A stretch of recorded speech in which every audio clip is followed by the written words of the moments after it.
Mga anak, darating ang panahon at pagkakataon na kwento na lang kami. Katawan namin ay babalik sa alabok at parang bulang maglalaho.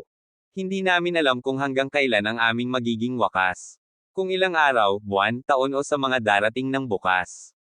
Hindi namin mapipigil ang pagdating ng aking takdang kamatayan. Gustuhin mang tumagal pero di namin hawak ang tadhana at kapalaran.